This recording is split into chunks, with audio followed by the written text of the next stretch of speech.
So welcome students, in this question आपको ये दिया गया है कि the velocity of the object is 10 making a 60 degree angle with the horizontal, और दिया है कि मिरर का वेलोसिटी है 5 making a angle 60 degree with the horizontal, और पूछा गया है what is the velocity of the image. तो to find the velocity of the image तो हमें इसको दो फैक्टर्स में बांट देते हैं। फॉर एक्स एक्सिस हम सबसे पहले निकालते हैं velocity of the object with respect to image.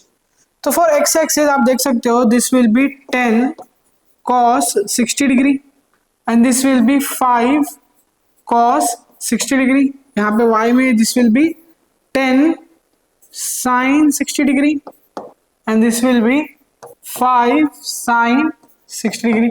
Okay, अगर हम सिर्फ एक्स एक्सिस की बात करें तो both are moving opposite to each other. Okay, तो यहाँ पे हो जाएगा velocity of the object minus velocity of the image. Velocity of the object कितना है? 10 cos 60 degree minus 5 cos 60 degree. तो 10 cos 60 इज 1/2 माइनस 5 इंटू 1/2, 5 बन गया। This will be 5 minus, actually these two are opposite to each other, तो यहाँ पे minus minus plus हो जाएगा।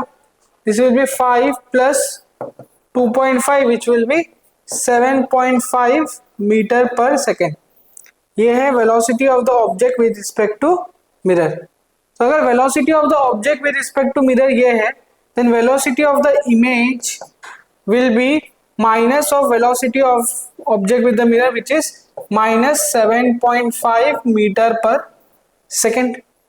And secondly, जब मिरर ऊपर मूव कर रहा है, that is motion of the mirror is upwards in y axis, तो उससे इमेज को कोई भी इफेक्ट नहीं पड़ता है। The only deciding factor will be this 10 sin theta.